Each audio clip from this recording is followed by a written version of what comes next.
Ever tried buying a mattress in America? You'd think it's as simple as picking one and handing over cash, but no.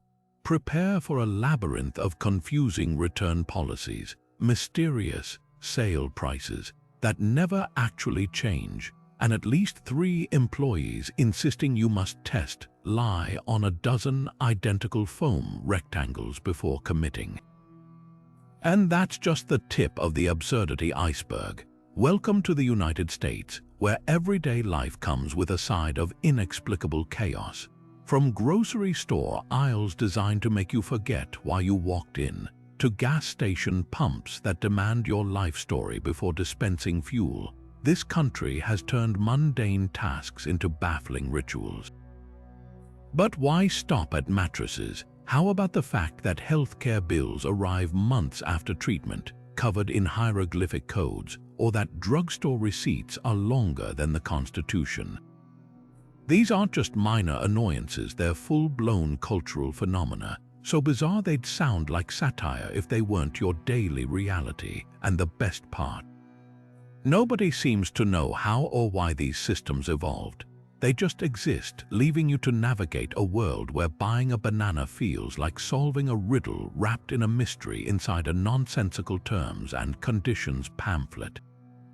That's exactly why we're diving into 33 of these gloriously weird American problems today, the kind that make you pause mid-eye roll and whisper, "This shouldn't be this hard." Whether it's the tyranny of endless tipping prompts, the enigma of one-size-fits-all clothing that fits no one, or the existential dread of choosing between 70 identical breakfast cereals, we're unpacking the quirks that define life in the US of A. So grab your longest CVS receipt and settle in. By the end of this, you'll either feel vindicated or desperately need a nap on that mattress you still haven't bought. Ever stayed in an American hotel and wondered if the ice machine down the hall was secretly auditioning for a heavy metal band? These industrial-grade monstrosities don't just dispense ice, they unleash a cacophony of grinding, clanking, and what can only be described as a foghorn impersonating a blender. Studies have clocked some at over 90 decibels, that's louder than a motorcycle revving at full throttle, and just shy of the noise level at an actual concert. Yet somehow, these sonic nightmares are always positioned right next to the room of the person who went to bed at 8 p.m., guaranteeing a midnight jolt wide awake. Why do they sound like a construction site in a tin can? Blame an unholy union of cheap engineering and the American obsession with volume over everything. Hotels prioritize ice machines that churn out cubes at lightning speed to avoid guest complaints about slow service, never mind that the noise creates those complaints. There's also zero incentive to fix it. Manufacturers know you won't boycott a hotel chain over ice, so the cycle continues. The result, a generation of travelers who've learned to pack earplugs specifically for ice-related trauma. And the story's legendary. There's the business traveler who mistook the machine's roar for a fire alarm and evacuated the entire floor in his pajamas. Or the honeymooners who woke up convinced a poltergeist was loose in the hallway, only to find a college hockey team refilling their cooler at 2 a.m. Even funnier, the machines often have cheerful names like Arctic Breeze or Glacier Fresh, as if the marketing team had never actually heard one in action. It's a uniquely American paradox. A country that invented noise-canceling headphones somehow decided that ice should come with its own jump scare. Walking into an American grocery store should be simple. Grab a cart, follow the signs, and find what you need. But somewhere along the way, chains decided shopping should feel like playing a live-action game of Where's Waldo with your dinner ingredients. Aisle layouts shift like sand dunes in a windstorm, turning a quick milk run into a scavenger hunt where the prize is your last shred of patience. One week, the peanut butter is next to breakfast cereal. The next, it's mysteriously relocated to the baking aisle, as if someone decided almonds and flour were soulmates. The madness isn't accidental, it's corporate strategy disguised as chaos. Stores bank on the treasure hunt effect, forcing you to wander past shelves of impulse buys while you search for spaghetti sauce. Studies show disoriented shoppers spend 19% more because frustration lowers resistance to grabbing that unplanned candy bar or fancy olive oil. Even worse, the dairy section might as well be on wheels. Milk, the one thing everyone needs weekly, gets shuffled around like a witness in a spy movie, ensuring you pass the entire store before finding it. The internet has turned this shared agony into comedy gold. Memes of dazed shoppers staring at shelves like they've entered the twilight zone go viral monthly. There's the "I just wanted toothpaste, now I'm in the pet food aisle having an existential crisis" guy, or the "found the eggs after 15 minutes, turns out they're now next to lawn chairs" chronicle. Even employees aren't safe. Stock clerks get stopped every 30 seconds by customers holding items like orphan socks, asking, "Where does this live now?" And let's talk about the seasonal aisle shuffle. Pumpkin spice hits shelves in July, but by October, it's vanished, replaced by Christmas candy, while Halloween clearance lurks in a shadowy corner near the automotive supplies.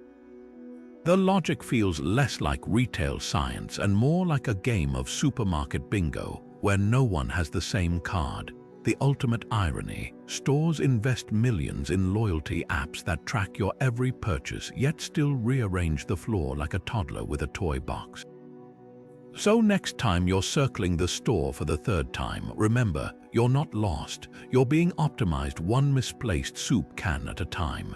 Downloading a free app in America should come with a warning label. Batteries not included, but we will take your entire digital identity. What starts as an innocent search for a flashlight or calculator spirals into a privacy horror show, with apps demanding access to your contacts, location, and even your camera roll just to turn on a fake LED bulb. Why does a solitaire game need permission to read your text messages? Because in the land of the free, free really means pay with your data. The permission requests border on parody. One popular weather app asked users to grant access to their microphone, presumably to listen for rain sounds, or maybe just your weekend plans. Fitness trackers suddenly want to scan your Bluetooth devices, while wallpaper apps insist on knowing your exact GPS coordinates at all times. The irony: many of these apps barely function without the invasive access, turning your smartphone into a high-tech peeping Tom with terms and conditions fine print longer than the Declaration of Independence.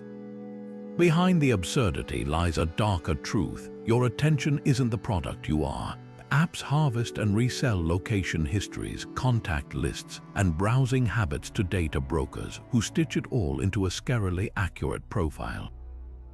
That free flashlight might earn its developer 80 cents per user by auctioning your nightly walk route to advertisers. Even dumber, half these permissions are pointless. Researchers found most apps collect data they never use simply because they can. The backlash is growing. Stories like the one about a prayer app sharing users' most intimate struggles with Facebook sparked outrage, while regulators scramble to rein in the wild west of data mining. Until then, Americans face a lose-lose choice: surrender their privacy or miss out on basic conveniences. So next time an app asks to enhance your experience by accessing your photos, ask yourself, is a grainy selfie really worth becoming part of someone's spreadsheet? You'd think parking lots would keep up with the times, but America's spaces seem designed for a fleet of clown cars instead of modern SUVs. Picture this: you finally spot an open spot after circling the block for 20 minutes, only to discover your Ford F-150 side mirrors literally won't fit between the lines because the space is 5 inches narrower than your vehicle's width. Measurements don't lie. While the average SUV has ballooned to nearly 80 inches wide over the past decade, parking stalls in many cities still cling to a 1950s standard of 8 feet wide, if you're lucky. Some cram in at 7.5 feet, turning every parking attempt into a high-stakes game of operation where the buzzer is your neighbor's car alarm. The results are absolute chaos. Drivers perform 8-point turns just to avoid dinging doors, while passengers crawl out through the trunk like contortionists. Parallel parking, forget it. Cities paint lines so narrow that backing in requires the precision of a brain surgeon, except the patient is your bumper, and the operating theater is a one-way street with honking traffic. Even parking garages, those concrete cathedrals of poor planning, boast spaces barely wider than a Honda Civic, despite charging $40 for the privilege of playing vehicular Tetris. And who suffers most? The compact car-only spots, those cruel jokes of urban planning. Designed for vehicles roughly the size of a shopping cart, they sit empty while full-size sedans loom over them like disappointed parents. Ever seen a Hummer attempt one? It's like watching a grizzly bear try ballet. Meanwhile, shopping carts left in lots develop a magnetic attraction to these spaces, as if mocking anyone who dares to believe the sign. The irony, these spaces aren't just inconvenient, they're dangerous. Studies show narrow stalls cause 70% of parking lot accidents, from scratched paint to full-on fender benders. Yet developers keep building them because squeezing in 3 extra spots per lot means more revenue. Translation, your door ding, just collateral damage in the war for real estate. So next time you're wedged between 2 trucks, exhaling to fit through your half-open door, remember, this isn't your failure. It's a system that thinks it's still parking Model Ts. America's disposable coffee cup lids aren't just flawed, they're practically sabotage in plastic form. Picture this, you're rushing to work, finally take that first glorious sip of overpriced caffeine, and suddenly your shirt becomes a modern art exhibit in mocha brown. The physics-defying design of these lids turns every minor bump into a tidal wave, with slow-motion videos proving they spill more liquid than they actually deliver to your mouth. One viral experiment showed a standard splash-proof lid dumping 30% of its contents during a gentle walk, meaning you're basically paying extra to wear your latte. The root of the problem, a slapstick-worthy combo of terrible engineering and corporate penny pinching. Most lids rely on a single tiny hole that's either too small, forcing you to suck like a vacuum cleaner, or too large, creating a liquid free-for-all. The fold-back tabs, they snap like overcooked spaghetti at the worst possible moment, while the so-called seal often gaps open like a broken zipper. Even the improved versions fail spectacularly, like the infamous sippy cup style that requires biting a valve like a gerbil drinking from a tube. Enter the internet's fix-it brigade. Reddit threads overflow with MacGyver-esque solutions, from bending straws into emergency dams to sealing lids with melted candle wax. One barista's hack poking a second tiny vent hole to equalize pressure went viral after physics professors confirmed it actually works. Meanwhile, Japanese-designed lids with actual spill-proof tech taunt Americans from across the Pacific, featuring elegant locking mechanisms that make our flimsy tabs look like cave drawings. The ultimate irony, these lids were supposedly perfected decades ago. Patent archives reveal abandoned 90s designs that didn't spill, but were scrapped for being too expensive, about ½ cent more per lid. So next time you're blotting coffee off your phone screen, remember, corporate America decided your dignity wasn't worth that extra fraction of a penny. There's a special kind of cosmic joke when an elevator stops on every floor during your ride, only to open onto an empty hallway each time. It's like the universe is gaslighting you with mechanical precision. You press the button for the 12th floor, and suddenly this metal box becomes a local tour bus, making inexplicable, scenic stops to showcase absolutely nothing. Theories abound about who or what might be triggering these phantom rides. Some swear it's ghosts of office workers past, forever doomed to miss their floor. Others blame faulty sensors detecting pressure from a speck of dust. The real culprit, elevator algorithms stuck in the digital dark ages. These systems often run on ancient programming that prioritizes efficiency in the vaguest sense. Older models, for example, might remember a button pressed 10 minutes ago and still send the elevator to check for passengers who have long since taken the stairs. Modern, smart elevators, they're not much better. Some redistribute cars based on predicted traffic patterns, which sounds great until your ride detours to the basement because the algorithm thinks someone might be there. Then there's the infamous bunching effect, where multiple elevators arrive at once because the system can't calculate staggered arrivals. Congratulations, you've just witnessed public transit for vertical sardine cans. The psychological toll is real. Watch any security cam footage of an elevator stopping endlessly, and you'll see passengers morph from confusion to fury, muttering conspiracy theories like, "This thing has a personal vendetta against me." Office workers develop elaborate coping mechanisms, jamming the "close door" button like it's a lifeboat release, or sprinting to the stairwell after the third unscheduled stop. Even worse, when the doors finally do open on an actual human, the glare they receive could melt steel. Why hasn't this been fixed? Money, mostly. Updating elevator software is pricey, and building managers would rather blame glitches than admit their system runs on code older than dial-up. Meanwhile, countries like Japan and South Korea use AI-driven elevators that learn traffic patterns and adjust in real time. Proof this isn't rocket science. Until America catches up, we'll keep playing vertical roulette, wondering if the next stop is your floor or the elevator's idea of a prank. Nothing triggers existential dread quite like flipping through a restaurant menu thicker than a phone book, only to realize you'd trade all 200 options for one decent meal. Welcome to the American dining paradox, establishments that confuse quantity with quality, where the signature dish is buried somewhere between page 8's artisanal kale foam and page 12's deconstructed lasagna tower. You're not just choosing dinner, you're navigating a culinary obstacle course designed to overwhelm. Studies show the average diner takes 28 minutes to order from menus with more than 40 items, not because they're picky, but because their brain has entered spreadsheet mode, cross-referencing ingredients like a detective solving a crime. The psychology behind these tome-like menus is equal parts fascinating and maddening. Restaurants bank on the illusion of abundance, betting you'll equate endless options with value, even when half the dishes share the same 6 ingredients rearranged like Scrabble tiles.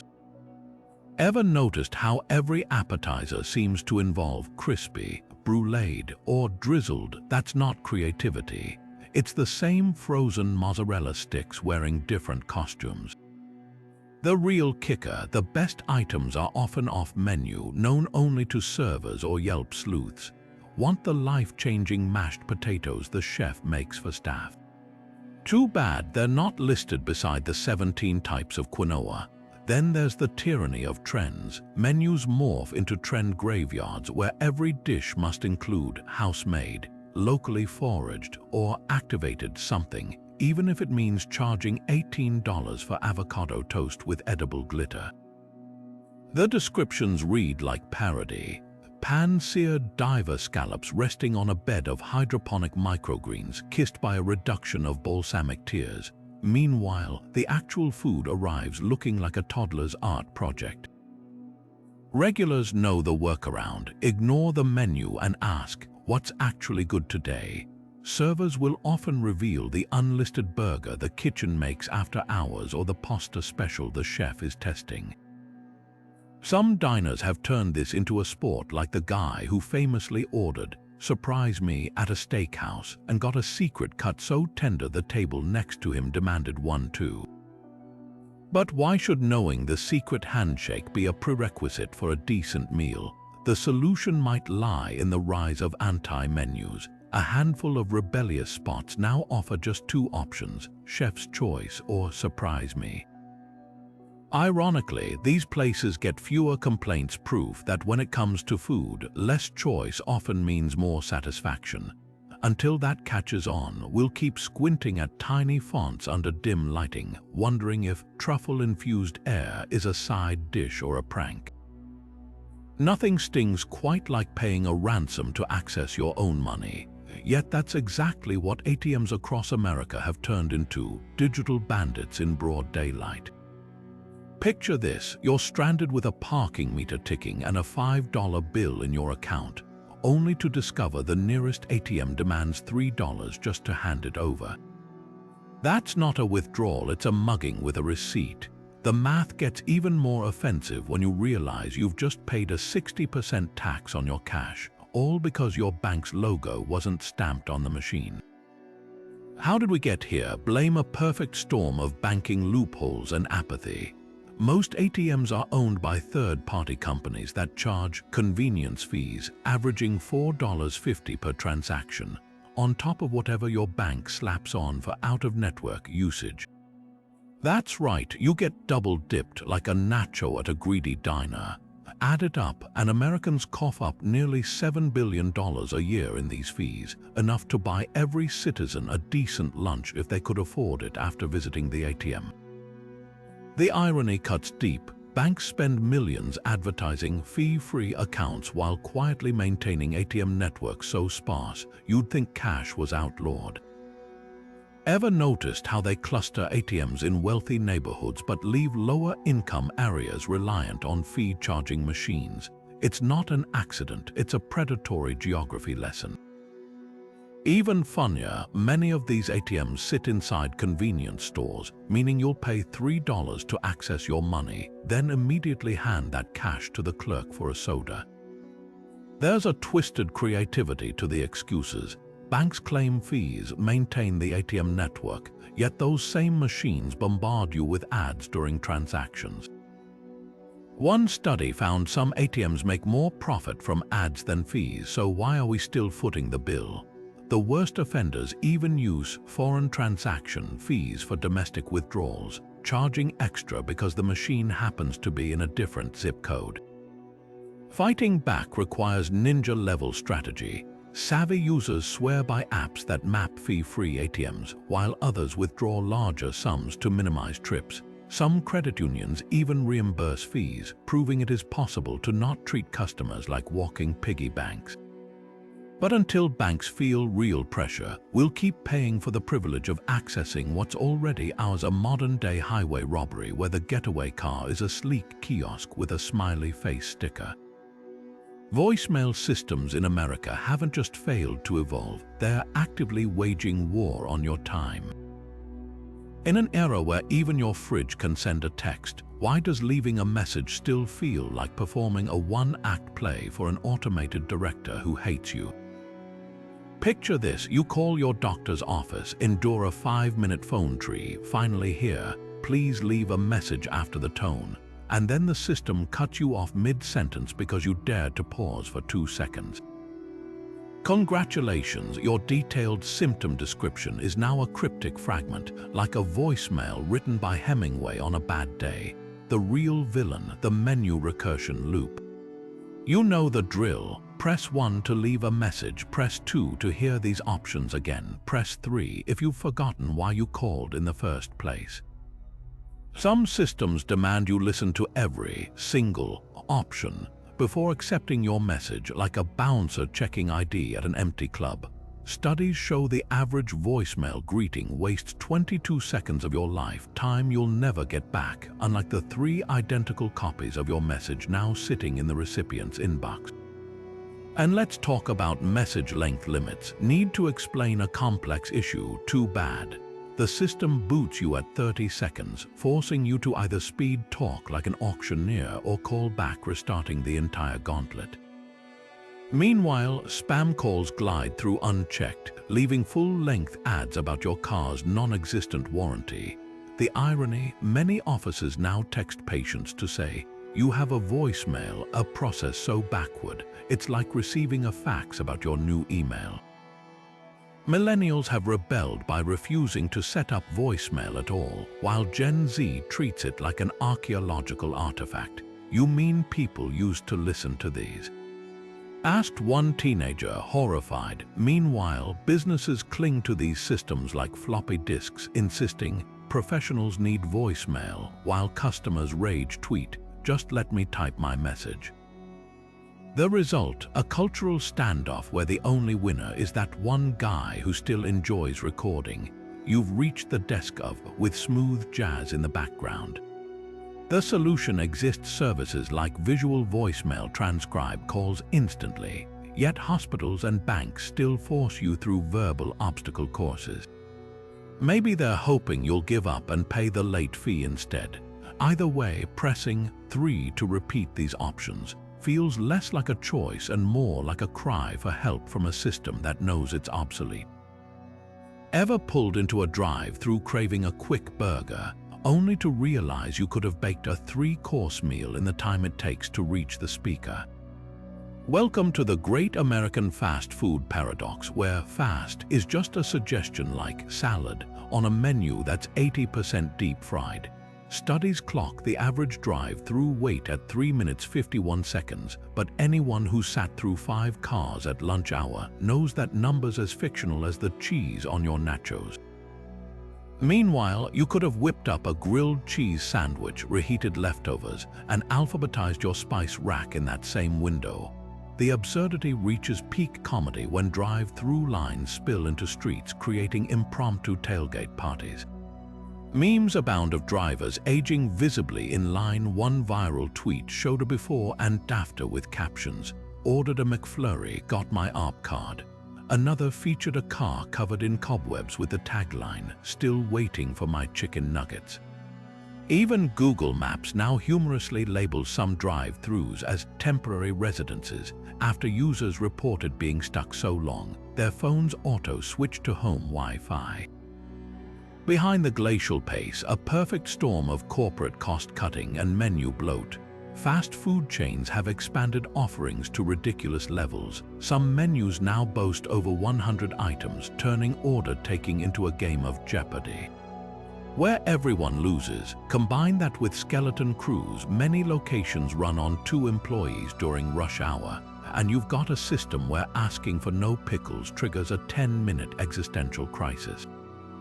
One undercover report found employees waiting 45 seconds just for a register to boot up, longer than it takes to microwave an entire frozen dinner. The real kicker: drive-thrus were invented in 1947 to save time. Now they're slower than walking inside, where at least you can glare at the soda machine until someone helps you.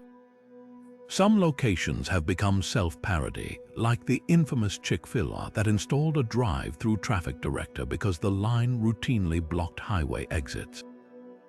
Others use 2-lane systems that merge into a single pickup point, creating fast food fury road where only the strongest survive. Desperate customers have turned to extreme measures. There's the guy who started knitting a scarf while waiting for his fries, or the mom who homeschooled her kids in line during remote learning. One enterprising teen even filmed an entire TikTok series, "Living in my car at Taco Bell," complete with unboxings of cold Crunchwraps delivered hours after ordering. Will robots fix this? Some chains are testing AI order takers, but early adopters report the bots mishear large Coke as Lake Goat half the time. Until then, we'll keep inching forward, watching the clock and wondering why fast food feels more like a lease agreement. Flying used to feel glamorous. Now it's like being vacuum sealed into a shoebox with wings. Airlines have pulled off a magic trick worthy of Houdini, shrinking seat widths by nearly 20% since the 1980s, while the average American has grown 2 inches taller.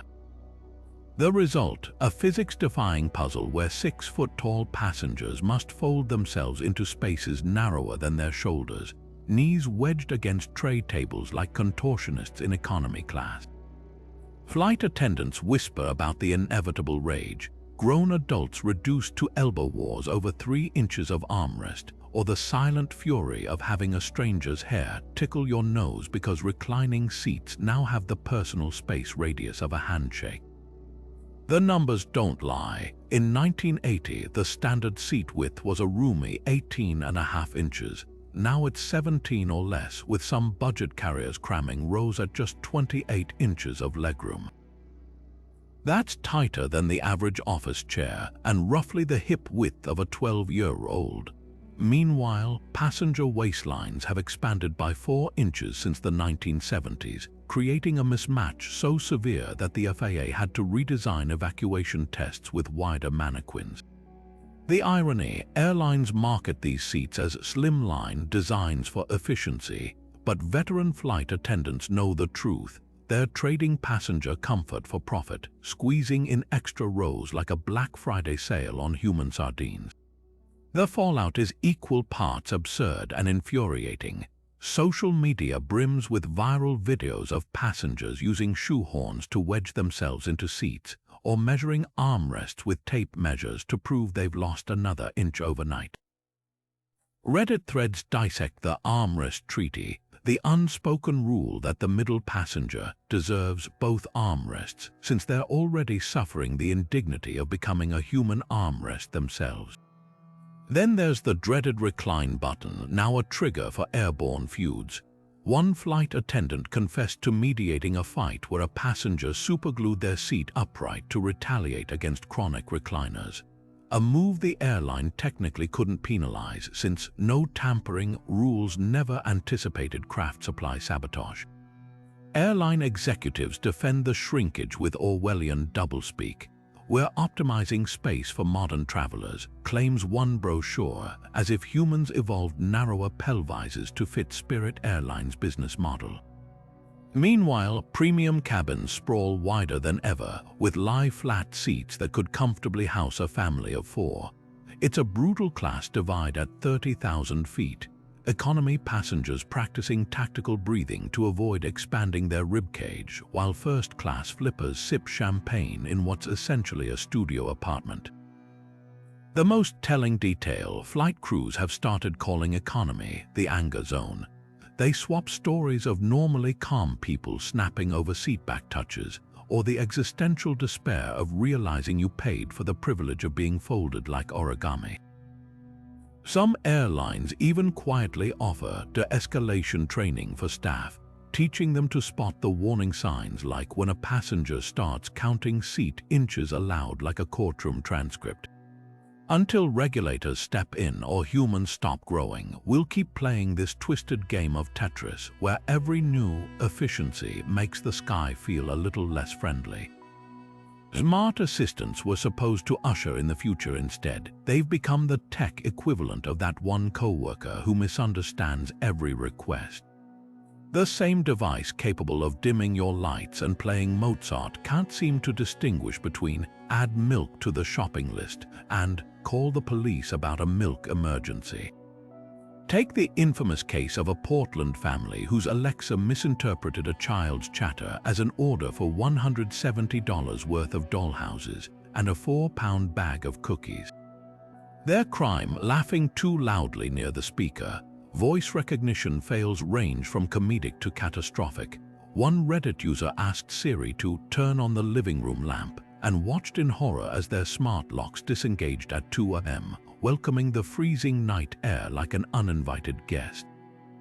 Another couple's Google Home interpreted "play some jazz" as "book a 7-night Cancun vacation," only realizing when a confirmation email arrived with "non-refundable" in bold.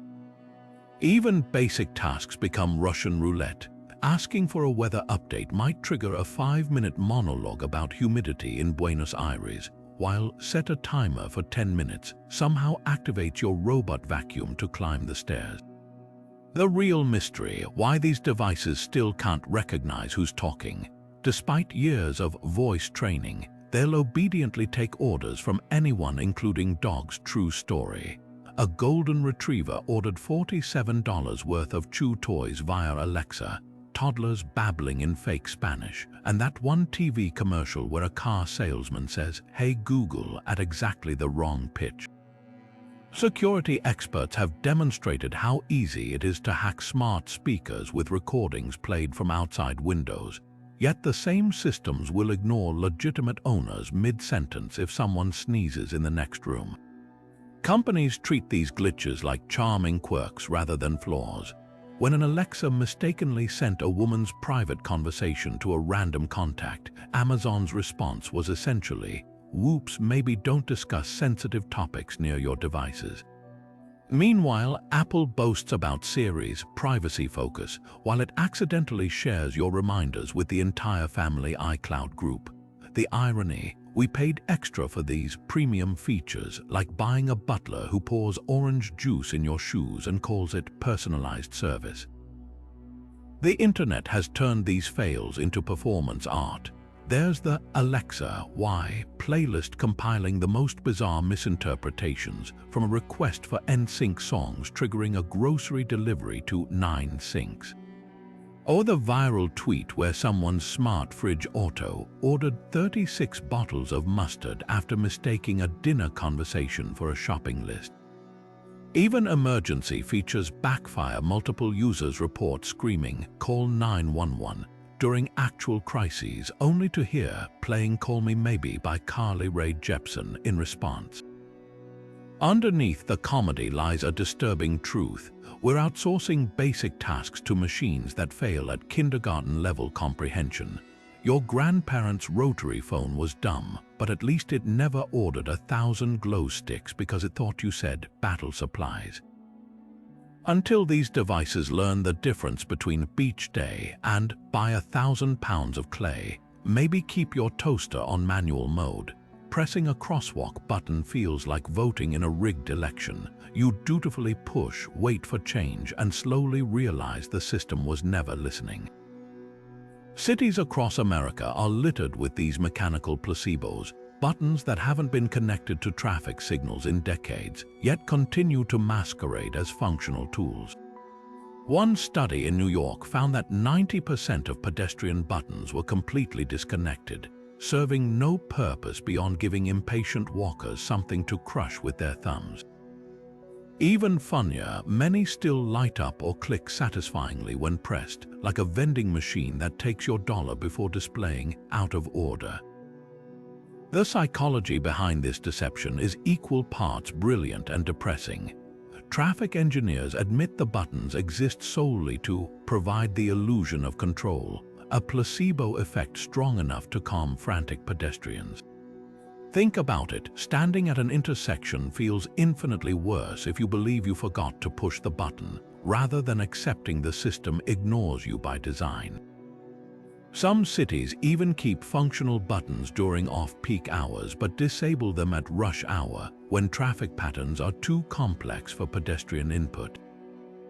The result: a masterclass in gaslighting, where your frantic button mashing is met with the same indifference as shouting at a thunderstorm. The internet has turned this quiet betrayal into public therapy. Memes show millennials whispering "good boy" to unresponsive buttons like disillusioned dog owners, while others joke that pressing them 1,000 times unlocks a secret pedestrian paradise. One viral tweet featured a button covered in sticky notes reading, "This does nothing," until city workers removed it, proving the notes did something the button couldn't. Even city planners are in on the joke. A leaked email from Austin's transportation department referred to them as "public stress balls," while a DC official admitted they're cheaper than installing "wait" signs that don't light up. The absurdity peaks when you consider the real buttons, the ones that do work.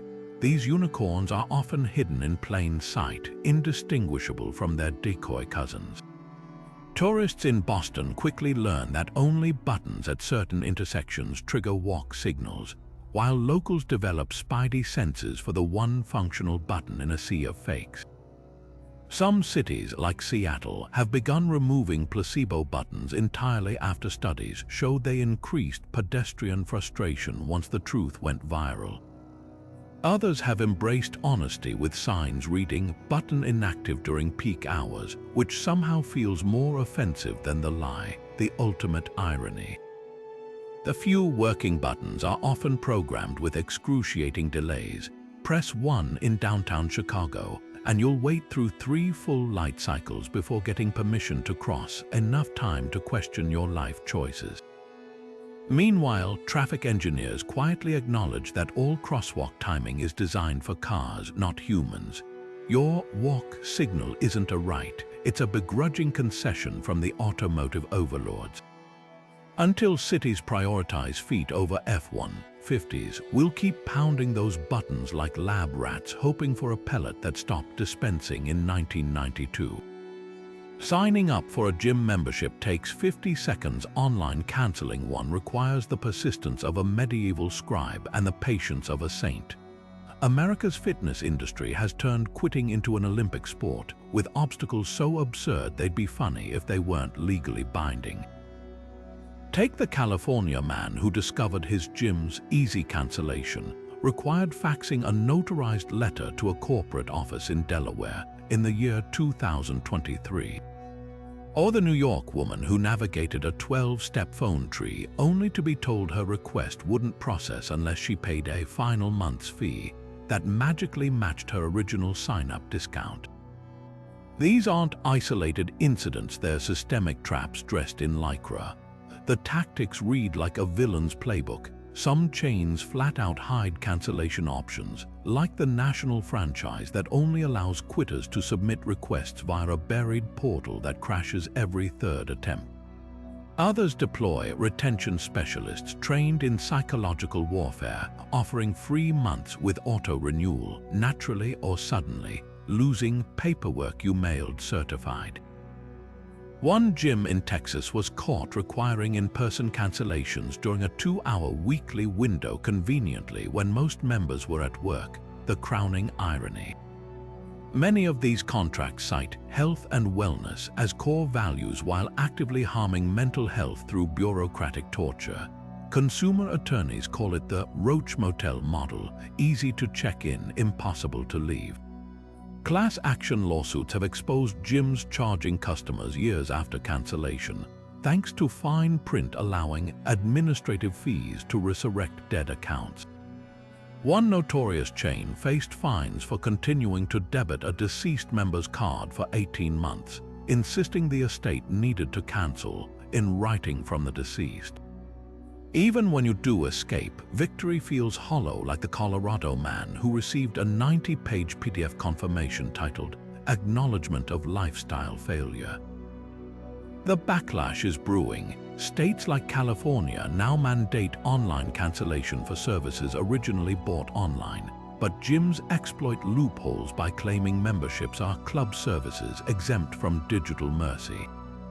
Meanwhile, Reddit threads overflow with guerrilla tactics, members freezing accounts with fake doctor's notes, changing credit card numbers to zeros, or even moving to states where their gym doesn't operate. The most poetic rebellion, a Chicagoan who fulfilled his contract's proof of relocation clause by mailing the gym a single shoe with a note, the other ones in Idaho. Why does this persist? Simple math. Gyms bank on 60% of members never visiting after the third month, a $1 billion shadow revenue stream from people too defeated to cancel. The business model literally depends on your despair. Until regulators treat fitness contracts like the predatory loans they are, we'll keep jumping through flaming hoops just to stop paying for treadmills we haven't touched since the Obama administration. Ever read the fine print on your unlimited data plan? That's when the magic words, high-speed data up to allotted threshold, reveal themselves corporate speak for, we'll slow you to dial-up speeds once you hit our secret cap. Mobile carriers have perfected the art of selling infinity while delivering something closer to a carefully measured thimble. One viral experiment showed a user streaming video for 12 hours straight before their unlimited plan kicked into throttle mode, reducing speed so drastically that loading a weather app felt like waiting for a fax. The worst part, these limits aren't just sneaky, they're inconsistent. One carrier might slow you at 50 gigabytes while another waits until 25, all while advertising the exact same no limits promise in bold font. The apology tweets alone could fill a museum of corporate backpedaling. Remember when Verizon claimed throttling only affected extreme users, until firefighters in California revealed their emergency response data was slowed during wildfires. Cue the "we deeply value first responders" damage control tweet, posted at 3 a.m. like a guilty kid deleting browser history. or T-Mobile's infamous binge-on program, which optimized video streams to potato quality unless users manually disabled it, buried 11 clicks deep in settings. Their response: customers love saving data. Spoiler: nobody asked for pixelated Netflix. Even the FCC has slapped wrists, fining carriers for advertising unlimited while throttling 95% of heavy users. Yet the practice continues, dressed up in new euphemisms like network management or data prioritization. What's truly wild is how these caps defy logic. Carriers claim throttling prevents network congestion, yet slowdowns often hit at 2 a.m. when towers sit idle. Others impose limits even on unlimited plans bought specifically for hotspots, rendering them useless for remote work. The real kicker: many carriers exempt their own streaming services from data caps, so binge their content guilt-free. But heaven forbid you use a competing app. It's like a buffet owner charging extra for outside breadsticks. Customers have rebelled in gloriously petty ways. There's the guy who mailed his carrier a terabyte hard drive filled with screenshots of throttling alerts, demanding they deliver the unlimited data they advertised. Or the Reddit user who wrote a script to auto-tweet every speed test showing throttling, tagging the CEO until they upgraded his plan. Some have even resorted to data starving, using just below the throttling threshold to trigger retention offers for real unlimited upgrades. The lesson in America: unlimited often means unlimited until we decide otherwise. Until regulators force honest labeling, we'll keep playing this game of find the asterisk, where the only thing truly boundless is the audacity of corporations. Stepping into an American hotel shower shouldn't require the reflexes of a ninja, yet here we are dodging water that alternates between Arctic blast and surface of the sun scorch without warning. These thermostatic roulette wheels have turned basic hygiene into an extreme sport, complete with involuntary yelps and frantic faucet adjustments.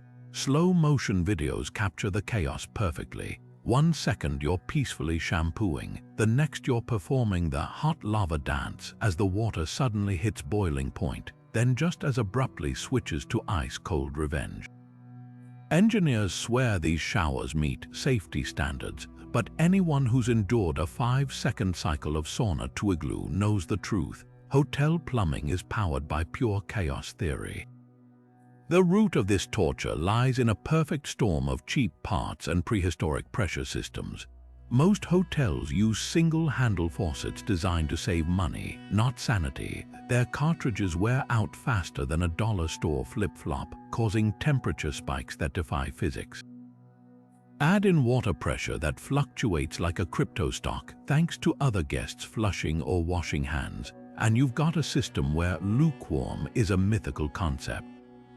Maintenance logs reveal the dark humor. Notes like guest in 307 reported third-degree burns, adjusted valve, marked fixed, sit next to. Guest in 308 claims shower emitted snow, cannot reproduce issue. The internet has turned shower suffering into performance art. There's the hotel shower challenge trend, where travelers film themselves attempting to wash without screaming. Spoiler: 90% fail. One viral TikTok shows a businessman using a meat thermometer to prove the water swings between 40 and 140 degrees in seconds. Comment sections brim with battle stories. Mine went cold mid-rinse, so I turned the knob. Now the fire alarm's going off. Even hotels mock themselves. A boutique chain in Seattle advertises shower roulette as a thrill-seeking amenity. Why hasn't this been fixed? Blame an industry that prioritizes initial cost over long-term sanity. Proper thermostatic valves, the kind that maintain temperature even when a toilet flushes, cost 5 times more than the bargain bin versions hotels install. Meanwhile, engineers admit that retrofitting old buildings would require replumbing entire floors, a price tag so high, management would rather comp your breakfast than address it. The irony: hospitals and prisons have perfectly stable showers, proof the tech exists, just not for paying guests. Enter NASA. Yes, that NASA. The same agency that engineered a rover to survive Mars' atmosphere can't crack Earth's hotel showers. Actually, they could. Space station plumbing maintains precise temperatures despite zero gravity and cosmic radiation. Their secret, digital pressure regulators and feedback loops that adjust flow 100 times per second. One aerospace engineer joked that applying ISS tech to hotels would be like using a Ferrari to deliver pizza, overkill but oh so satisfying. Until then, we'll keep perfecting the shower sidestep, a dance move invented entirely by corporate penny pinching. Self-checkout machines have mastered the art of public humiliation, accusing innocent shoppers of theft with all the subtlety of a carnival barker. That robotic "please wait for assistance" isn't just an error message. It's a digital side eye, implying you've somehow smuggled a mango under your shirt while scanning a granola bar.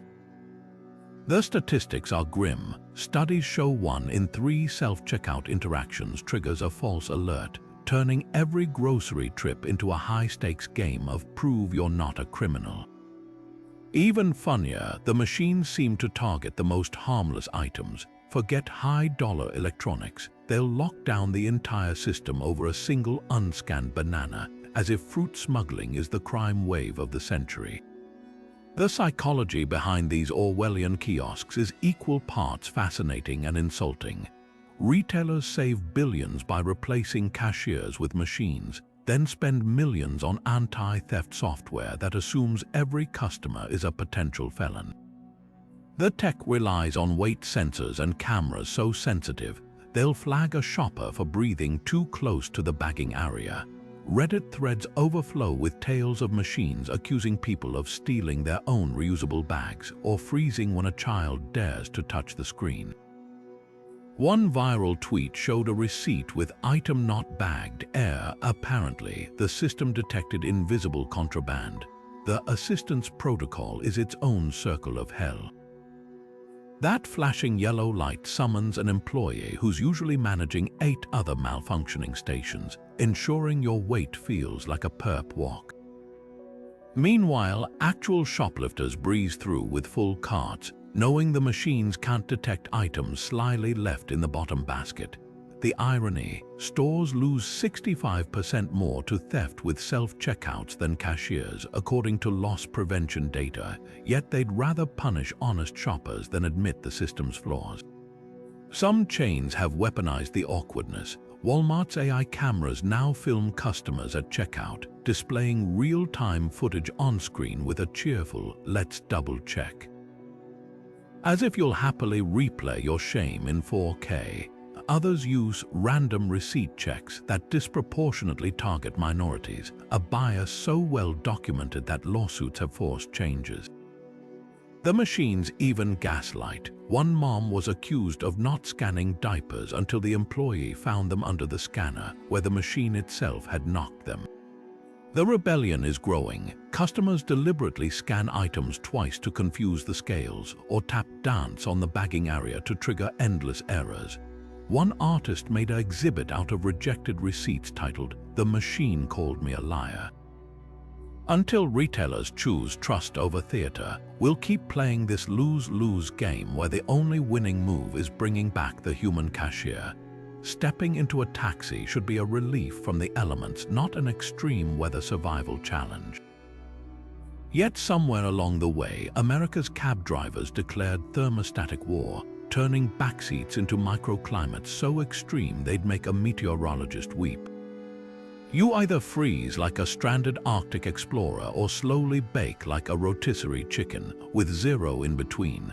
One passenger in Phoenix documented the cab's thermostat at 58 degrees in July, while a Boston rider woke up stuck to the vinyl seat after a driver cranked the heat to 85 during a blizzard. The battle lines are clear. Drivers control the dial and passengers suffer in silence. Behind this climate chaos lies a perfect storm of occupational hazards and passive aggression. Interviews with veteran cabbies reveal the logic. "AC on max keeps me awake during night shifts," says one, while another admits, "heaters dry out the air, less chance of catching a cold from passengers." Some confess they simply forget to adjust the settings between rides, leaving the next customer to inherit a sauna or icebox. But the real kicker, many taxis use broken climate systems that only function at full blast, meaning your "please turn it down" request is met with a shrug and it's stuck that way. Passengers have adapted with guerrilla tactics. Ride-share forums overflow with packing lists. "Always bring a parka and shorts," advises one frequent traveler, while another swears by portable fans that clip to headrests. The true pros know to check the driver's attire before entering. If they're bundled in a winter coat in August, abort mission. One New Yorker keeps a thermometer in her purse to prove it's 90 degrees before demanding adjustments.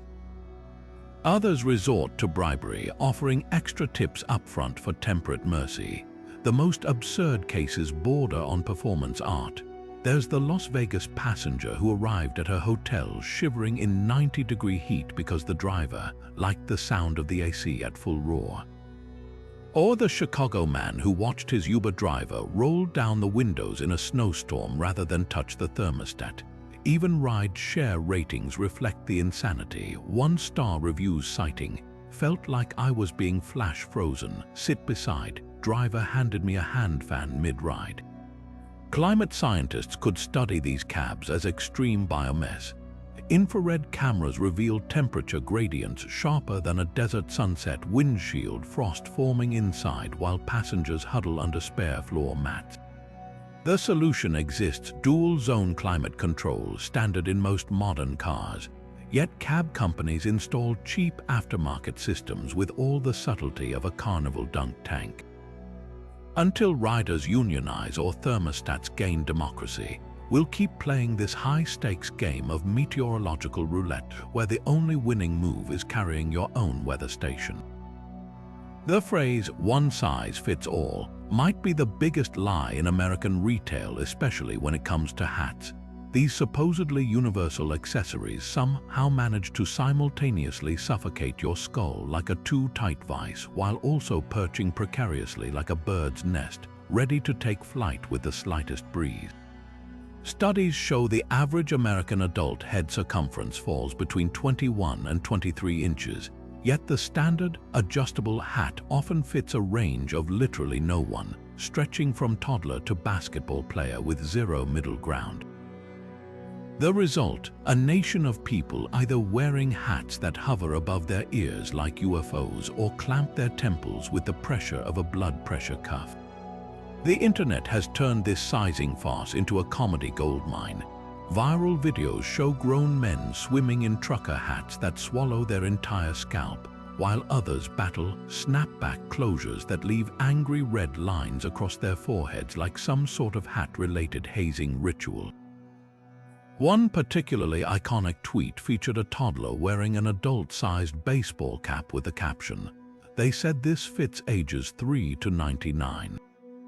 They were technically correct. Even celebrities aren't immune. Remember that infamous paparazzi shot of Shaq trying on a standard-fitted cap that sat atop his head like a thimble? Behind the absurdity lies a tale of pure corporate laziness. Hat manufacturers long ago realized that producing actual sizes would cut into profits, so they slapped one size on everything from sun hats to beanies and called it a day. The adjustable strap, that flimsy strip of plastic with 3 holes, was hailed as a revolution, despite physics proving it's impossible to comfortably fit both a 20-inch and 24-inch head with the same mechanism. High-end brands aren't much better. Their universal styles often assume every head is a perfect oval, ignoring the glorious diversity of human skull shapes, from the watermelon to the light bulb. The worst offenders, those stretchy knit beanies that claim to fit most. Try one on, and you'll quickly learn most excludes anyone with hair thicker than a sheet of paper or a head smaller than a cantaloupe.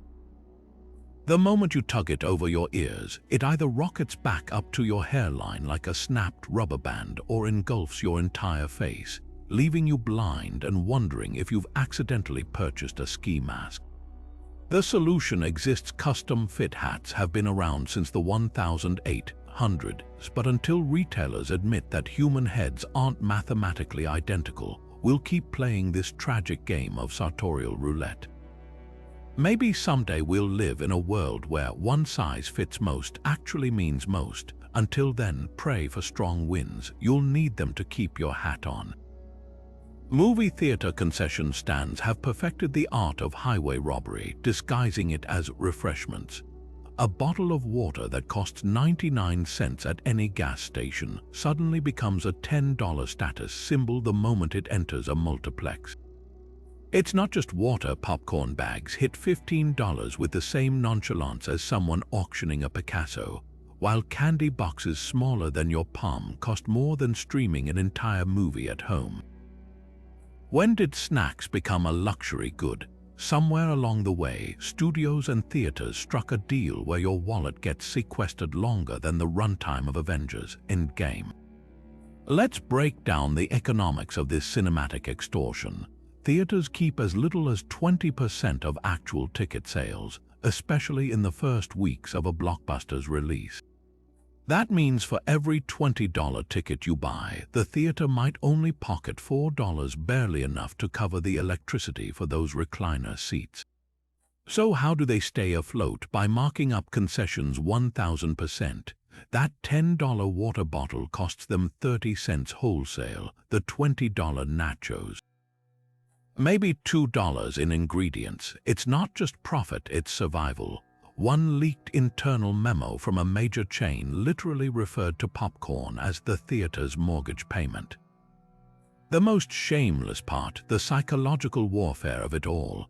They pump buttery popcorn sent into the lobby like some kind of olfactory hypnotism, knowing full well your stomach will betray you by the time you hit the ticket taker. Then there's the strategic placement concessions after ticket checks so you can't smuggle in cheaper alternatives. Ever tried bringing your own candy? Prepare for the side eye of a TSA agent who just found your secret gummy worms. Some theaters even use night vision cameras to catch snack smugglers, as if you're sneaking contraband into a prison yard instead of a family-friendly screening of Minions.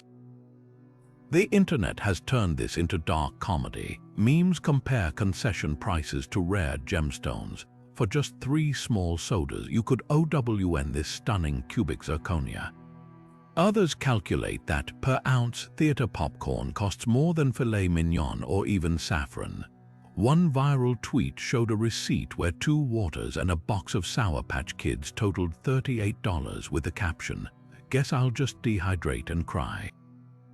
Even actors are in on the joke. When Dune star Timothée Chalamet was asked how he prepped for his desert role, he deadpanned, "I just bought water at an AMC." The ultimate irony, many chains now offer subscription services where you pay a monthly fee for unlimited movies, but concessions still full price. It's like getting a gym membership where the treadmill is free, but breathing the air costs extra. Until studios and theaters find a fairer split, we'll keep mortgaging our paychecks for the privilege of not passing out during the climactic battle scene, or resorting to smuggling in Capri Suns like snack ninjas. There's a special kind of auditory purgatory reserved for elevator music, those tinny, synth-heavy loops that sound like someone imprisoned a saxophone in a Casio keyboard and forced it to play for its freedom. Shazam any elevator track in America, and there's a 50% chance it'll pull up an album titled Muzak Moods Volume 12 from 1987 with liner notes that literally mention, "perfect for lobbies and waiting areas." This isn't just background noise, it's a time capsule of corporate easy listening that refuses to die, despite music evolving through grunge, hip-hop, and actual jazz since these tracks were recorded. One musician on Reddit reverse engineered a common elevator melody and traced it to a session guitarist who died in 1994, yet his ghost still haunts every holiday in express lift between here and Omaha. The playlists themselves are relics of a bygone era, curated by executives who thought soothing meant utterly devoid of rhythm or personality. They feature the same three instruments: a saxophone that's never heard a blues scale, a keyboard set to dentist's office, and a bass line so limp it could double as a lullaby. The truly cursed part: these tracks aren't just old, they're on loop. A sound engineer in Chicago proved his building's elevator had been cycling through the same 17-minute instrumental medley for 12 years by leaving a recorder running for a week. The only variation: occasional glitches where the cassette, yes, some still use cassettes warped slightly, adding an unintended avant-garde squeak to the sax solo. The psychological toll is measurable. Studies show prolonged exposure to elevator music lowers stress temporarily, then spikes irritability after 4 minutes, which explains why hotel guests emerge from lifts looking like they've just meditated in a room filled with buzzing fluorescent lights. The internet has turned this shared suffering into comedy. There's the elevator music bingo meme card with squares like vaguely familiar Beatles cover and saxophone gasp that sounds like a sigh. One viral thread documented a man who Shazammed the same Muzak rendition of Careless Whisper in 6 different states, proving this sonic wallpaper spans coasts like a low-stakes conspiracy. Enter the smooth jazz amnesty movement, a grassroots campaign to retire these tracks to the Smithsonian where they belong. Proposals range from crowdsourced playlists of actual jazz, a radical concept, to AI that generates location-specific elevator music. Imagine a Nashville hotel lift playing pedal steel covers. Even elevator manufacturers admit the tech's outdated. One exec joked their sound systems still have Y2K compliant stickers. Until lobby music joins the dial-up tone in digital hell, we'll keep enduring those same 12 notes, forever waiting for the saxophonist to finally hit a climax that never comes. Nothing prepares you for the psychological warfare of renting a car and being presented with 17 gas tank options, each more predatory than the last. It's like a twisted game show where the grand prize is not getting scammed. The moment you reach the counter, the agent hits you with the script. Would you like to prepay for a full tank at a discount or return it empty for a flat fee? Or let us refill it for you at just $5 per gallon. Sounds simple until you realize every choice is designed to vacuum your wallet faster than a NASCAR pit crew. Prepaying seems smart until you actually do the math. Rental companies charge for a full tank upfront even if you return the car half full, that discount price. Always 30 cents higher than local gas stations, which means you're basically paying a convenience fee for the privilege of overpaying. Meanwhile, the return it empty option is a trap worthy of a Bond villain. Sure, the flat fee looks reasonable until you discover it's calculated based on the entire tank capacity, not what you actually used. Return the car with a quarter tank left. Too bad, you're buying 12 gallons you never burned, but the real scam, the "we'll refill it for you" sleight of hand. Rental contracts bury the fact that their per gallon rate is double the market average and they round up to the nearest gallon. Drive 10 miles, that'll be 3 gallons thanks to industry standard estimation. Even worse, they'll charge you to find gas for you, like a concierge service for financial masochists. One traveler in Denver was billed $45 for 2 gallons after the agency graciously refilled her near-empty tank at a station she passed on her way to the airport. The geography is rigged too. Ever notice rental lots are strategically placed in fuel deserts? Maps prove the closest gas station is always 20 minutes from drop-off, often hidden behind construction or accessible only via toll roads.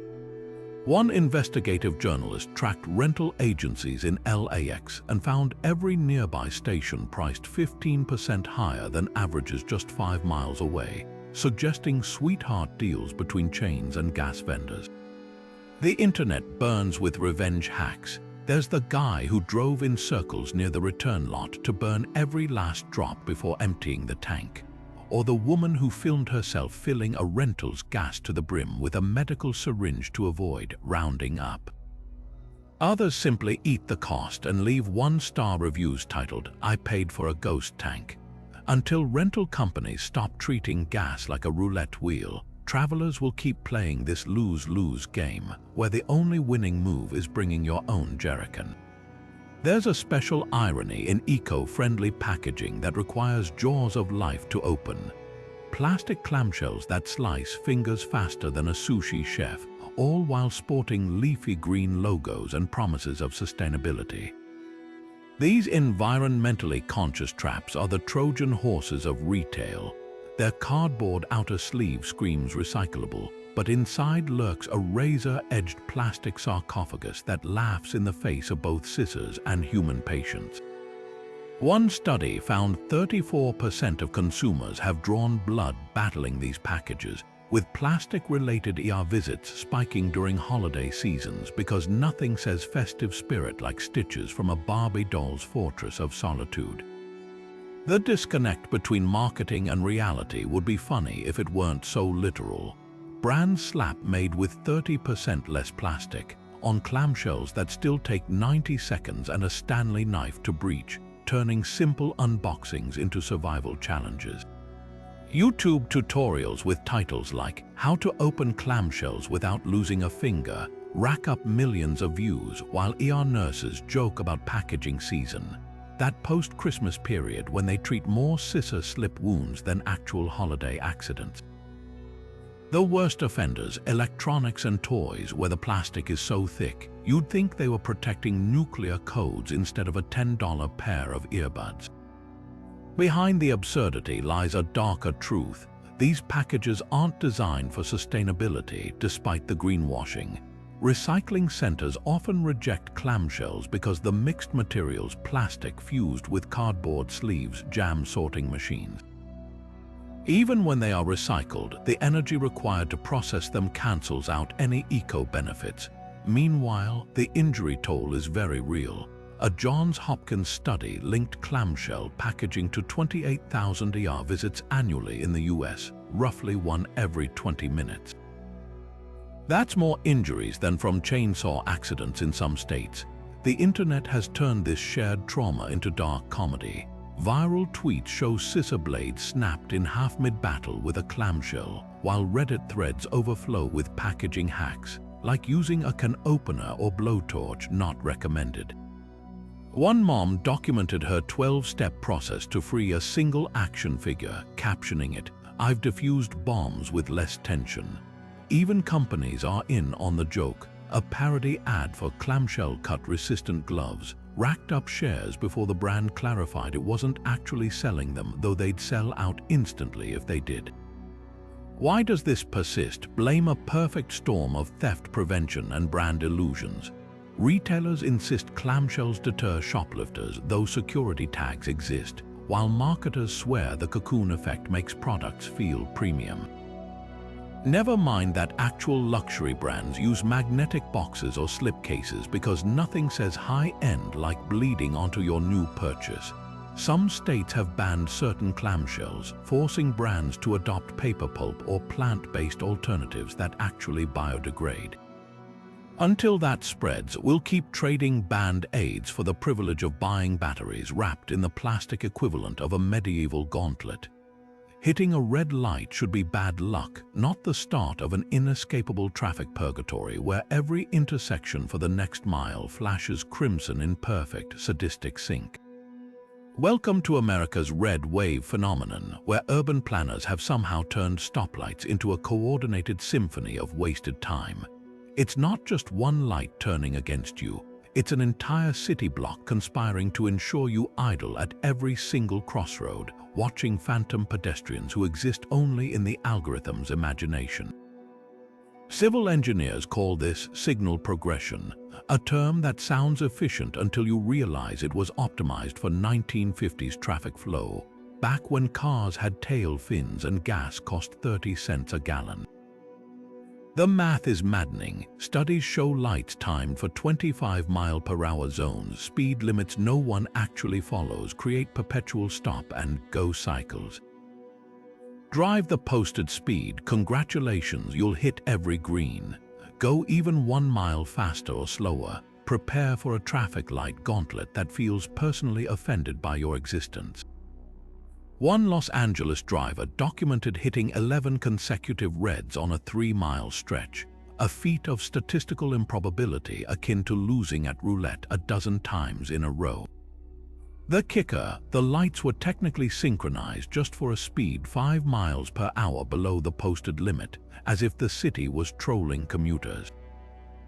Engineers defend these systems with jargon straight out of a yes, but actually no textbook. It's about platoon dispersion, says one manual, arguing that staggered reds prevent congestion by spacing out cars. Translation: they'd rather inconvenience everyone than risk 2 vehicles arriving at a green light simultaneously. Others cite pedestrian safety, except crosswalk timers are often shorter than the red light cycles, forcing joggers to sprint like they're in a Squid Game challenge. The most brazen admission: some cities intentionally desync lights during off-peak hours to boost ticket revenue from red light cameras. A leaked memo from a Texas traffic department literally calculated the optimal frustration threshold to maximize violations without causing riots. The internet has turned red wave rage into cathartic art. There's the red light bingo trend, where drivers mark intersections on a card and compete to hit the most in a row. One viral dashcam video showed a man screaming, "I see what you're doing," at a light that turned red the moment his car approached the sensor zone. Comment sections overflow with conspiracy theories. My town's lights recognize my car and punish me for leaving work early. Even navigation apps now warn heavy signal delay ahead, like it's a natural disaster. Solutions exist. Adaptive signal tech uses real-time traffic flow to adjust lights dynamically, but most cities prioritize cheap over functional. The result: a generation of drivers who have accepted red waves as cosmic payback for rolling through a stop sign in 1998. Until traffic departments join the 21st century, we'll keep idling at empty intersections, screaming into the void as the light tauntingly cycles to green. Just as the next one turns red, booking a quiet hotel room should be straightforward until you realize the hospitality industry's definition of quiet is as flexible as a politician's promise. That serene room you reserved, turns out it shares a wall with the ice machine's nightly death metal concert, or worse, the elevator shaft where every arriving guest sounds like they're drop-kicking their luggage down a staircase. Yelp reviews read like horror anthologies. "Quiet room, my foot. I could hear the elevator cables whispering gossip about me," or "the away from high-traffic areas room was directly above the lobby jazz band sax solo rehearsal." One traveler documented their quiet room vibrating so violently from adjacent laundry machines, their phone's seismograph app registered it as a 2.3 magnitude earthquake. The deception starts with creatively coded room categories. Hotels classify anything not facing a construction site as quiet, while partial view often means if you crane your neck sideways, you can see a sliver of sky between the parking garage. A leaked training manual from a major chain advised staff to describe rooms near ice machines as conveniently located for refreshment access, a phrase that belongs in the same hall of shame as cozy, read closet-sized, and vibrant atmosphere, read above the pool party. The worst offenders: historic hotels where charming original features means walls as thin as the napkins, and every footstep from the room above echoes like a tap-dancing moose. The reviews themselves are masterclasses in suppressed rage. There's the couple who mapped the ice machine's decibel spikes with a sound meter, graphing peaks at 3:17 a.m. Prime "Why am I awake?" hours, or the business traveler who listed every elevator ding in a minute-by-minute log titled "Sleepless in Suite 307." Some guests have turned revenge into art. One musician recorded an album using only ice machine sounds from his quiet room, while another left a TripAdvisor review in Morse code, SOS send earplugs. Why does this persist? Because hotels know you won't leave. Once you're checked in at midnight after a delayed flight, you'll endure anything short of an actual bedbug infestation. Front desks count on exhaustion outweighing outrage, offering comped breakfasts as hush money. Here's a waffle for your shattered eardrums. Until travelers start demanding room guarantees in writing, I will not hear the ice machine's existential crisis at 2 a.m. We'll keep playing this high-stakes game of quiet roulette, where serene is just a placeholder for bring noise-canceling headphones or perish. You've finally crafted the perfect password, a random string of letters, numbers, and symbols so secure even a supercomputer would weep. You hit submit only to get slapped with password must contain exactly one uppercase letter, two numbers but not consecutive, a symbol that isn't. Or @ and a partridge in a pear tree. Welcome to America's password rule circus, where IT departments treat security like a game of Mad Libs and your sanity is the punchline.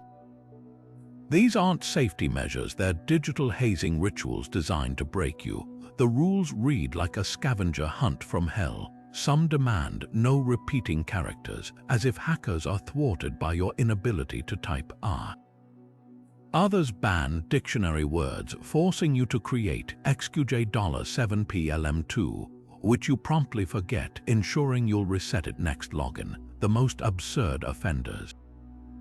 Systems that reject previously used passwords but also require a special character not used in your last 5 passwords. Congratulations, you've entered password inception, where the only way to log in is to travel back in time and yell at your past self for poor life choices. Behind the madness lies a dirty secret. Most of these rules are security theater. Even the National Institute of Standards and Technology admits complex requirements backfire. Users just write down passwords or reuse variants. One IT manager confessed his company's 12-character minimum with emoji support rule was invented because the CIO saw it in a movie once.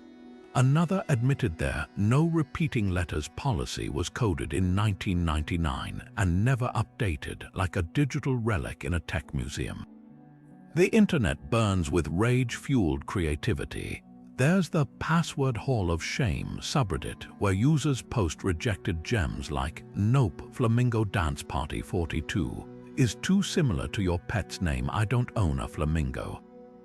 Or the guy who got password strength weak for TH3M4TR XREL0 at DS because it lacked a Cyrillic character. Some systems even time out after 3 attempts, locking you out for suspicious activity. AC are trying to remember if you used P@S sword or P@SSW zeroed. The irony, these hoops make systems less secure. Forcing password changes every 60 days just means users tack on 1 at the end. Banning common sequences like 123 does nothing against phishing scams. Meanwhile, banks, the places with actual money often allow 6-digit numeric PINs, because nothing says Fortress of Solitude like 1984. Until companies embrace real security like passkeys or biometrics, we'll keep playing this masochistic game where the only thing hack-proof is your patience. Ever picked up a shiny apple at the grocery store and wondered why it felt like it had been dipped in furniture polish? That's not nature's gloss, it's a wax coating so thick you could probably buff it into a mirror. America's obsession with perfect produce has turned fruits and vegetables into edible action figures, with shelf lives rivaling Twinkies and textures closer to Lego than anything grown in dirt. Farmers call it the plastic paradox. The same apples that rot untouched on trees can sit on store shelves for months, thanks to a petroleum-based wax bath that locks in, not freshness but the illusion of it. The process is equal parts science and sorcery. After harvest, produce gets power washed to remove any trace of nature, dirt, microbes, even the natural wax that protects it on the tree. Then comes the spot treatment, a dip in shellac or carnauba wax, yes, the same stuff used on cars and candy coatings, often mixed with fungicides to prevent mold. The result, a cucumber that stays fresh for 4 weeks but tastes like a waterlogged packing peanut. One lab test found store-bought bell peppers retained 0 detectable vitamin C after 2 weeks of wax-coated storage, while farmers' market versions still packed a nutritional punch. Farmers laugh, then sigh when asked about the difference. "My tomatoes go bad in 3 days because they're alive," says one Oregon grower, but the ones at the store. Those are food-shaped wax sculptures. Another points out the irony. We grow heirlooms with cracks and curves, and stores reject them for ugly produce, then dunk the pretty ones in wax to hide the fact they've been in cold storage since last season. Even organic labels don't guarantee escape. USDA organic rules allow waxes as long as they're natural, meaning your $5 organic apple might be coated in beetle resin, shellac charming origin, or palm oil derivatives. The taste test doesn't lie. Cut into a grocery store eggplant and you'll find spongy, seedless flesh that cooks into mush. Compare it to a farm-fresh one, and the difference is Jurassic Park versus plastic dinosaurs. A chef in Chicago ran a blind tasting. 90% of diners preferred the unwaxed, blemished vegetables, describing them as actually tasting like food. Yet supermarkets refuse to stock them, fearing shoppers will reject anything less than gleaming. The internet has turned Waxgate into a spectacle. There's the lighter test trend, where people torch apple skins to reveal the flammable coating melting like a candle. Or the viral time-lapse of a waxed versus unwaxed orange, one shriveling naturally after a week, the other still photo ready at day 30 like a citrus vampire. Comment sections rage with revelations. That fresh salad kit, the kale was harvested when NSYNC was still together. The solution seems simple: buy local, scrub waxed produce with hot water and baking soda, but the system fights back. One farmer's market vendor was banned from a grocery chain for failure to meet appearance standards after refusing to wax his cucumbers. "They told me customers want consistency," he says. Since when did food need to look like it came off an assembly line? Until we embrace the beauty of real fresh wrinkles, quirks, and all, we'll keep biting into apples that crunch like candy-coated plastic, wondering why nothing tastes the way it used to. Airports have somehow turned the simple act of reaching your gate into an endurance sport where boarding passes might as well come with a waiver for the cross-terminal marathon you're about to run. That cheerful 15-minute walk to gate Z99 on the departure board isn't a suggestion. It's a warning that your flight's takeoff hinges on whether your calves can outpace a moving walkway that's conveniently under maintenance. Some terminals are so sprawling they list distances in Fitbit steps instead of feet. Denver International's Concourse B to C Trek, 8,000 steps, or roughly 3.5 miles of fluorescent-lit treadmill, punctuated by snack kiosks selling $12 bottled water for the perished souls who underestimated this journey. The design logic defies human biology. Architects clearly envisioned these terminals as retail safari parks, where every necessity, a charger, a sandwich, a last-minute neck pillow, is strategically placed just beyond the next checkpoint. Miss your connection? Enjoy a bonus lap past the same Hudson News for the 3rd time, now playing Spot the Differness with the magazine racks. Even the trams mock you. They either arrive seconds after you've committed to walking, or they're so packed you'll spend the ride nose to armpit with a stranger who definitely just ate garlic pretzels. The irony: airports could optimize this. Studies show passengers walk 40% farther than necessary due to poor signage or bottlenecks, like the infamous Atlanta terminal where escalators dump you into the exact spot you just left. Some hubs, like Dallas/Fort Worth, have color-coded flooring to guide travelers, except the colors blend under LED lights, turning navigation into a choose-your-own-adventure of wrong turns. And don't get started on gate changes. Nothing fuels existential dread like sprinting from gate A1 to A59 after security's confiscated your chapstick for being too liquid. The internet has turned this shared suffering into dark humor. There's the airport Fitbit leaderboard meme where travelers compete for step counts like 14K before breakfast thanks O'Hare. One viral tweet showed a dad pushing a stroller with the caption, "Joke's on you, Atul, this is my marathon training." Even airlines lean into the absurdity. Delta once joked about offering frequent walker miles for passengers who traverse Detroit Metro's 1-3-mile midfield loop. The cruelest twist, the gates themselves are never worth the pilgrimage. After that odyssey, you're rewarded with a vinyl chair bolted to the floor and an outlet 2 seats away from the only working charger. But hey, at least you hit your daily step goal before takeoff. Silver linings. That $5 blouse from the fast fashion rack seemed like a steal until you flipped it over and saw those 3 little words, hand wash only. Suddenly, your bargain morphs into a high-maintenance relationship, demanding hours of labor for a garment that costs less than a latte. Welcome to America's laundry lie, where hand wash only labels are slapped onto clothes with the same reckless abandon as flammable warnings on hairspray. It's not just delicate silks or hand-knit sweaters, it's polyester socks from Target, cotton t-shirts from Walmart, even bathrobes that have never been within 10 feet of a loom. The tag might as well say congratulations, you now own a part-time job. The math is hilariously grim. Spend 20 minutes hand-washing a single $12 dress because who trusts that flimsy chiffon to a machine? And you've effectively worked for $3 an hour, less than the federal minimum wage in 1968. Multiply that by the 17 hand-wash-only items lurking in your closet, and suddenly you're clocking 5 unpaid hours a month as a laundress for your own wardrobe. The internet commiserates with memes like dry clean only, because your time is worth nothing and hand-washed this shirt once, now it lives in the maybe later pile forever. One viral tweet showed a faded, decade-old hand-wash-only tag still attached to a never-worn blouse with the caption, "This is the hill I die on."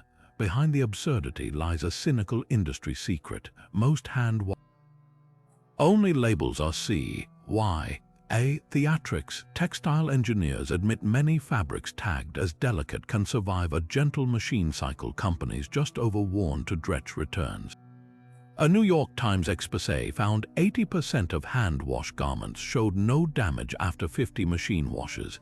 Even funnier, some dry clean-only tags exist solely because brands can't be bothered to test washing instructions. It's cheaper to slap on a restrictive label than to research care methods, confessed one clothing manufacturer. The rebellion is brewing. Reddit threads teach care tag hacking, like tossing hand-wash-only leggings in a mesh bag on cold or using baby shampoo as a gentle detergent. Some daredevils even ignore the tags entirely, with before and after photos proving their dry clean-only blazers survived the washing machine just fine. Disclaimer, don't try this with actual silk. The real kicker, many high-end fabrics like Italian wool or Japanese denim arrive with no special instructions, while a 5-pack of H&M camisoles comes with a laundry manifesto longer than the Magna Carta.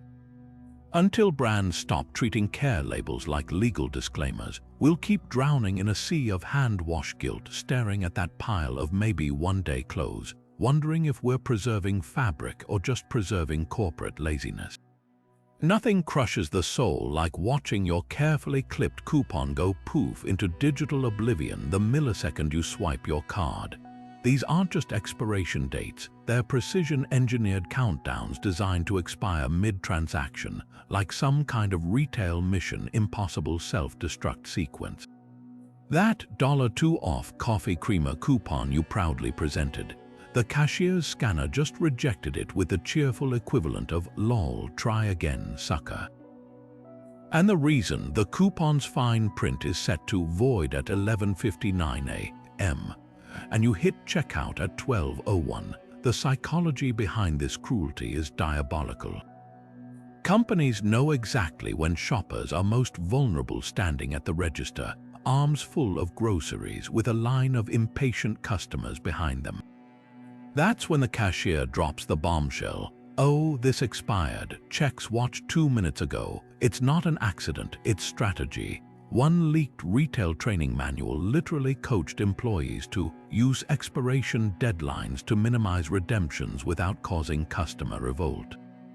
Translation: push the limits of frustration just shy of sparking a full-blown mutiny in aisle 7. Coupon contracts are riddled with loopholes worthy of a corporate thriller. Some require purchases of exactly 16 ounces when the product only comes in 15 or 20. Others demand you buy 2 of the same flavor, but the store stocks variety packs only. The most brazen offenders: digital coupons that disappear from your app if you dare to check the terms mid-shop. One shopper documented her $5 discount vanishing while she typed in her loyalty number, replaced by a notification. Offer expired at precisely 12 p.m. And you're 10 seconds late. The cashiers are trapped in this war too. Subreddits like Tales from Retail overflow with confessional posts. "I watched a coupon expire as I scanned it and had to break the news to a sobbing grandma." Others share tactics to override the system, like manually adjusting the register clock back 1 minute, a fireable offense at most chains. The ultimate irony. Many stores still print coupons with expiration dates on receipts for offers that already expired by the time the paper rolls out. The internet has turned this shared rage into performance art. There's the coupon clock meme, where users Photoshop expiration times onto doomsday countdowns. One viral tweet showed a shopper's receipt with a coupon rejection timestamped 11:60 a.m., a time that doesn't exist, proving even the machines can't keep up with the absurdity. Others have resorted to forensic-level couponing, setting atomic clock alarms to sprint to checkout before the digital guillotine drops. Why does this persist? Because it works. Data shows 37% of coupons go unredeemed due to minor timing issues, saving companies billions. Until regulators demand countdown-free fairness, we'll keep racing against invisible clocks, where the only real savings is the money corporations pocket from our expired efforts. Calling a 24/7 customer service line should be straightforward until you realize their definition of round-the-clock operates on a celestial calendar where business hours are dictated by the phases of the moon. That cheerful "we're here for you anytime" promise quickly dissolves into a 45-minute hold soundtrack featuring the same 30-second loop of elevator jazz, interrupted only by a robotic voice apologizing for higher-than-usual call volume at 3:17 a.m. on a Tuesday. Spoiler: the volume isn't higher than usual, it's just you and 3 other sleep-deprived souls, all trapped in a telephonic purgatory designed to make you hang up out of sheer existential despair. The hold time math borders on parody. Studies show the average 24/7 service actually answers 68% of overnight calls with "please call back" during normal business hours, which, by the way, are mysteriously never defined. One journalist documented calling a major airline's always open line at 11 p.m., only to be greeted by "our offices are currently closed," before redirecting him to a website that demanded he call to reset his password. The most brazen offenders: banks that lock your account at midnight for suspicious activity, then force you to navigate a 9-minute phone tree before revealing their fraud department operates on bankers' hours. Your security is our priority unless it's past 8 p.m. Behind the scenes, this isn't just bad service, it's algorithmic warfare. Call centers use dynamic response systems that prioritize inquiries based on profit potential, not urgency. Translation: your lost luggage cry for help at 2 a.m. gets dumped into a queue behind platinum cardholders, dialing to ask about reward point expiration dates. A leaked manual from a telecom giant even advised reps to stagger callback offers during off hours, banking on customers giving up before the promised 2-hour window. The result, a 94% drop in late-night call resolutions, all while the company's website boasts award-winning 24/7 support. The internet has turned this shared agony into dark comedy. There's the Hold Time Olympics leaderboard, where Redditors compete for the longest wait current record, 4 hours and 11 minutes for a 5-minute cable dispute. One viral tweet showed a man who fell asleep on hold and woke up to the same loop still playing 8 hours later. Others have resorted to call roulette, dialing extensions at random, hoping to stumble upon a human soul, any soul who might take pity.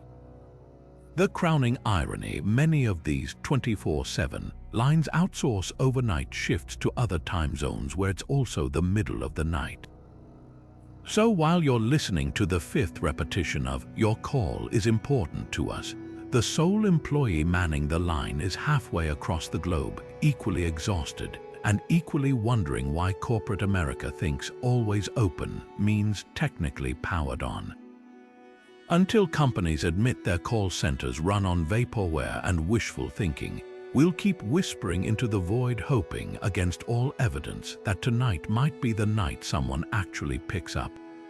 Public bathrooms should be sanctuaries of basic dignity, not high-stakes gambling arenas where your comfort hinges on whether the last visitor was a generous soul or a toilet paper-hoarding warlord.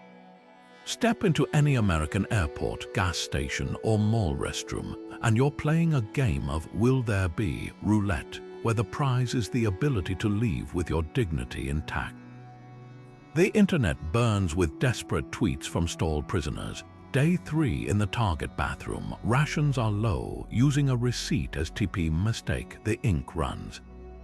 Or the infamous who steals 1 square at a time, I just want to talk. The psychology behind this scarcity is equal parts baffling and brutal. Studies show people are 27% more likely to take extra paper when dispensers are nearly empty, a self-fulfilling prophecy of despair. Some bathrooms ration sheets like wartime provisions, with those scratchy single-ply dispensers that require 19 pulls to amass a usable wad. Others feature industrial-sized rolls so massive they're practically fortress towers of tissue, yet inexplicably always down to the cardboard core. The worst offenders, motion-activated dispensers that release a single postage stamp-sized square per wave, as if cleaning yourself is a luxury to be doled out by a robot judge. The black market theory isn't far-fetched. Reddit threads speculate about TP bandits, people who stuff whole rolls into purses or backpacks, leaving behind a trail of crumpled emptiness. One janitor's AMA revealed some stalls get refilled 3 times a day, while others mysteriously vanish within minutes. The most damning evidence, those "please take only what you need" signs, which might as well say, "we know you're stockpiling." The internet's emergency tweets read like dispatches from a war zone. There's the "used my sock, regret is immediate" guy, or the woman who documented folding a Starbucks napkin into origami sheets thin enough to see through. Some have turned shame into art. One musician live tweeted composing a "Ballad of the Empty Roll" while waiting for a rescue, while another auctioned their last square on Craigslist for dramatic effect. Even businesses aren't immune. A cafe's Yelp review section was bombarded with "Great latte, bathrooms a war crime."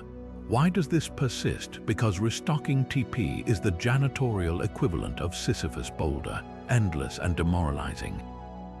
One maintenance worker confessed some bathrooms are purposely understocked to discourage loitering, as if people are hanging out for the ambience of fluorescent lights and hand dryer roar.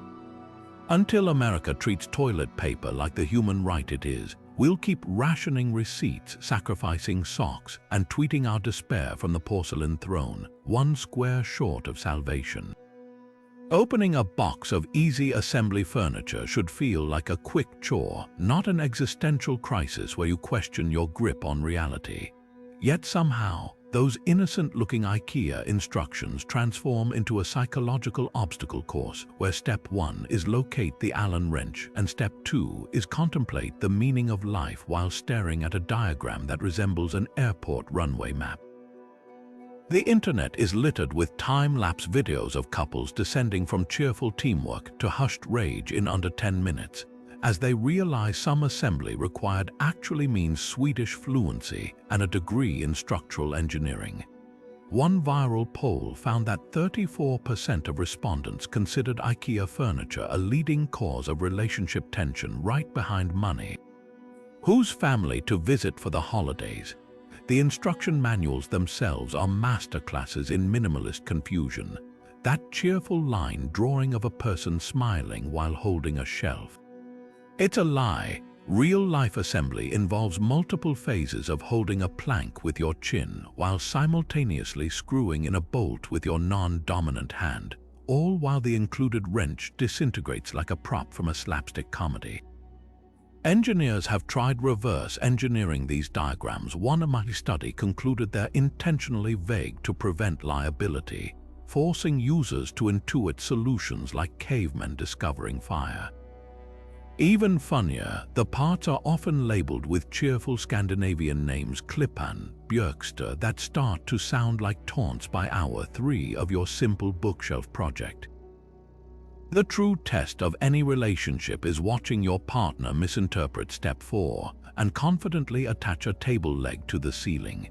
Reddit threads overflow with confessions like "We're in counseling because of the mound dresser," or "The Hemnes bed frame now has 7 extra screws and also our marriage." Some couples have turned assembly into a preemptive breakup tool. If we can build wardrobe together, we can handle anything. Others hire TaskRabbit just to avoid the inevitable "why would you tighten that before" meltdown, the most telling detail. Divorce attorneys report a measurable spike in consultations the week after major IKEA releases. Even the language of furniture assembly feels designed to gaslight. Phrases like "simply click into place" or "gentle tap" are code for pound with a mallet until your downstairs neighbor files a noise complaint. Those extra parts left in the box aren't accidents, they're survival rations for when you realize the actual hardware is missing. The ultimate irony: this is the improved version. Older IKEA manuals from the 80s were just a single cartoon man shrugging next to a pile of wood. The redeeming twist, that moment when you finally step back to admire your lopsided Billy bookcase, faintly resembling the showroom model. It's not just furniture, it's a monument to perseverance, a shrine to the human spirit's ability to endure cryptic diagrams and marital strife. Or, as one survivor put it, "We built a coffee table and also a new rule: next time we're paying for assembly." And so we reach the grand finale of American absurdity, the Hall of Fame where logic goes to die.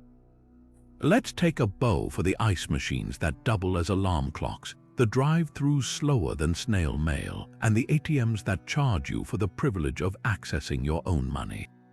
A standing ovation for the one-size-fits-all hats that fit no one, the elevator music stuck in a 1980s time warp, and the hotel showers that alternate between Arctic blast and lava flow without warning.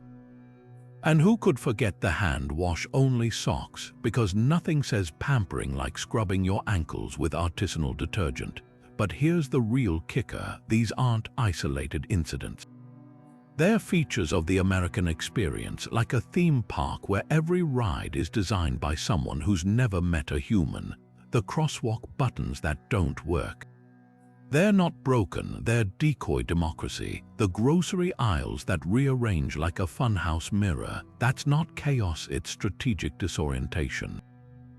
Even the unlimited data plans with secret speed traps are just modern-day snake oil, bottled and sold with a smile. Now it's your turn. What bizarre problem makes you mutter, "This shouldn't be this hard"? Is it the parking spaces narrower than your hips? The pharmacy receipts longer than war and peace? Drop your rage in the comments. Let's build a monument to the everyday madness that unites us all. And if you've made it this far without screaming into a pillow, congratulations, you've earned a subscription. Hit that button for more oddly specific rants, because someone's got to document this circus. Until then, may your ice machine be silent, your coupons unexpired, and your shower temperature just this side of humanely tolerable. America, never change, okay? Actually, please change.